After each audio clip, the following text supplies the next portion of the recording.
Hello students, welcome to your class. आज हम 7th class का पहला जो चैप्टर है उसमें पादपों में पोषण विधि का अगला भाग करेंगे।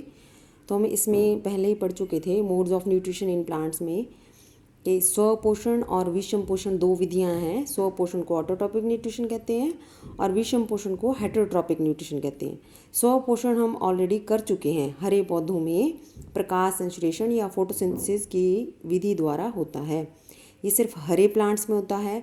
जो प्लांट्स हरे नहीं होंगे, जिनके अंदर क्लोरोफिल नहीं होगा, उनमें प्रकाश संश्लेषण नहीं होता। वो अपना भोजन स्वयं नहीं बना सकते।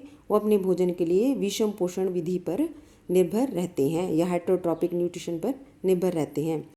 प्रकाश संश्लेषण जहाँ करवाया है वो लिंक भी हम डिस्क्रिप्शन बॉक्स में डाल देंगे। तो उसमें आपने पढ़ा था कि कार्बन डाइऑक्साइड और पानी किस प्रकार प्लांट्स लेते हैं और सनलाइट और क्लोरोफिल की उपस्थिति में ये दोनों चीज़ें मिलती हैं और फिर कार्बोहाइड्रेट या फिर जिसको भोजन बोल सकते हैं, फूड लिख सकते हैं, और ऑक्सीजन गैस रिलीज़ होती है। तो ये पूरे प्रक्रम को या पूरे प्रोसेस को फोटोसिंथेसिस या प्रकाश संश्लेषण कहते हैं। तो ये आपने कर लिया हुआ है। तो इसमें मेन था कि कार्बोहाइड्रेट जो है उसकी एक फॉर्म स्टार्च भी होती है। मेनली जो प्लांट्स में फॉर्म होगी वो स्टार्च ही होगी या मंड होगा, जिसको आप चावल में देखते हैं। चावल या आलू हम जब धोते हैं तो उनके अंदर वाइट वाइट सा पानी निकलता है। हम जब भी चावल बनाने के लिए धोएंगे या आलू धोएंगे तो वाइट पानी हो जाता है, तो वो स्टार्च होता है या मंड होता है। स्टार्च या मंड की उपस्थिति के लिए आपकी बुक में एक्टिविटी या क्रियाकलाप 1.1 दिया गया है, जिसे हम अलग से करेंगे और अलग से वीडियो बना के डालेंगे। तो अब आगे हम करते हैं। आपने ऐसे प्लांट्स देखे होंगे कैक्टस की प्रजाति के। तो ये पेंसिल कैक्टस और एलोवेरा है। इसके साइड में देखो छोटे छोटे कांटे लगे हुए हैं। इसके अलावा ये दो और कैक्टस हैं, इनमें देखो कितने सारे कांटे हैं और इनका तना पूरा ग्रीन हो गया हुआ है। अब तना ग्रीन होने से क्या होता है कि क्लोरोफिल तने के अंदर आ गया, पौधा अपना भोजन स्वयं बना लेगा, इसको पत्तों की ज़रूरत नहीं रहेगी। इसके पत्ते छोटे छोटे कांटों में परिवर्तित हो जाते हैं, क्योंकि ये मरुस्थल में रहते हैं, ज़्यादातर रेगिस्तान में रहते हैं जहाँ पे पानी कम होता है। तो ऐसे प्लांट्स अपनी पानी की कमी पूरी नहीं कर पाते, तो उनके पत्ते बिल्कुल कांटों में परिवर्तित हो जाते हैं ताकि ट्रांसपिरेशन या वाष्पोत्सर्जन से उनका पानी कम से कम लूज़ हो। अब आपने कुछ ऐसे कलर्ड लीव्स वाले प्लांट्स भी देखे होंगे, लेकिन अगर आप इनको ध्यान से देखें तो ये नया जो लीफ आ रहा है, इसमें इसको अनफोल्ड करके मैंने देखा तो इसमें ग्रीन कलर भी है। हालांकि ये पूरा पिंक लग रहा है, प्लांट पिंक या ब्राउन कलर है इसके पत्तों में। तो ऐसा ही ये वाला प्लांट है, इसके नीचे वाले जो पत्ते हैं वो ग्रीन है, ऊपर जो नए आ रहे हैं वो पिंक है।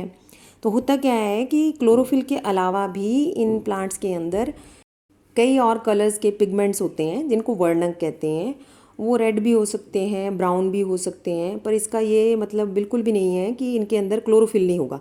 इनके अंदर क्लोरोफिल भी है।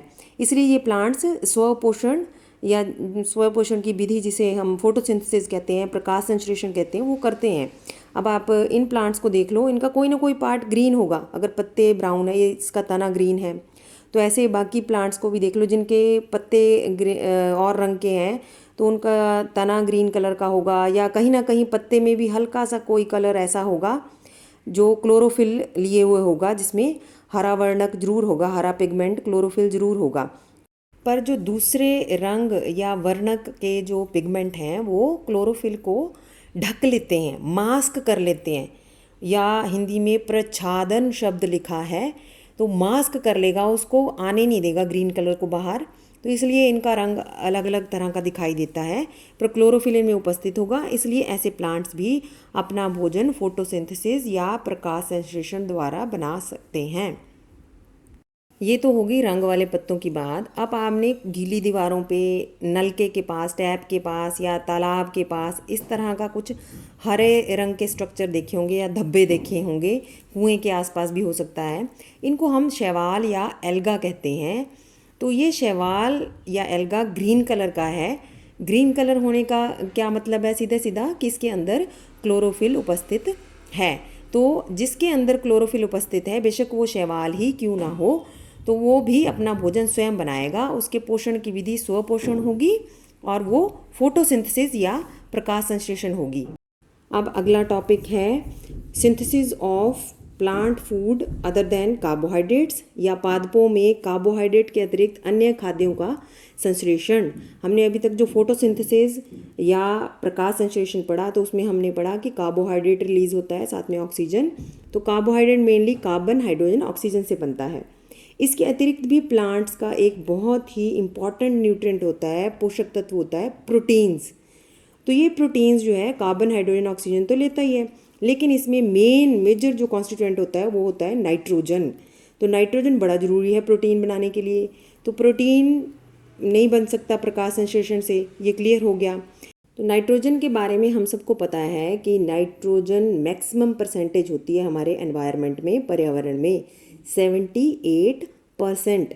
लेकिन वो जिस फॉर्म में होती है, गैसियस अवस्था में होती है, उसको उसी तरह से प्लांट्स हवा में से एब्जॉर्ब नहीं कर सकते।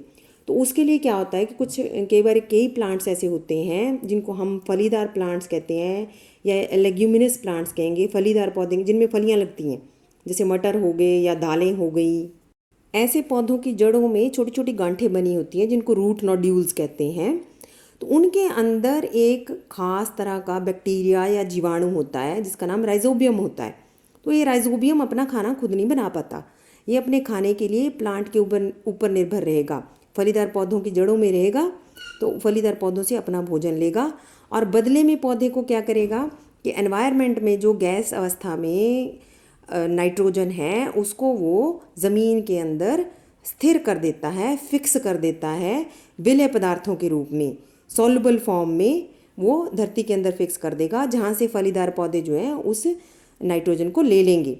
और सारी नाइट्रोजन तो वो लेंगे नहीं, तो थोड़ी बहुत ऐसा होगा कि वो ज़मीन के अंदर ही रह जाएगी। तो जहाँ फलीदार पौधे लगते हैं वहाँ अगले साल जो भी फसल लगाई जाएगी उसमें बहुत कम नाइट्रोजन की खाद या उर्वरक डालने की आवश्यकता होगी।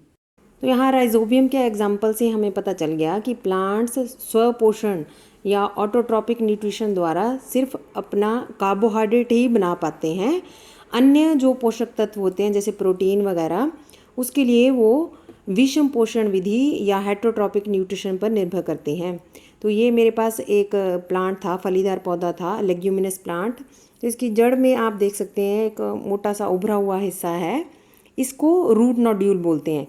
राइजोबियम इसके अंदर रहता है और वो अपना सारा खाना इस प्लांट से लेगा, और जो वो नाइट्रोजन राइजोबियम फिक्स करेगा या स्थिर करेगा ज़मीन के अंदर, वो इस प्लांट को मिल जाएगी। तो आप इसी तरह किसी भी फलीदार प्लांट को देख सकते हैं। तो इसके बाद हम विषम पोषण प्रणाली करेंगे। तो आज स्व पोषण का पूरा ख़त्म हो गया। एक मेरे पास पुरानी पिक्चर है, मैं उसमें ज़्यादा रूट नोड्यूल्स थे, ये छोटा प्लांट है अभी, तो इसमें एक ही रूट नोड्यूल बना हुआ है। एक और पिक्चर है मेरे पास, आप उसको भी ध्यान से देखिए, तो उसमें काफ़ी सारी रूट नोड्यूल्स बने हुए हैं। तो आई होप आपको ये वीडियो पसंद आया होगा। तो इसी तरह के वीडियोस देखने के लिए इस चैनल को शेयर, लाइक और सब्सक्राइब कीजिए।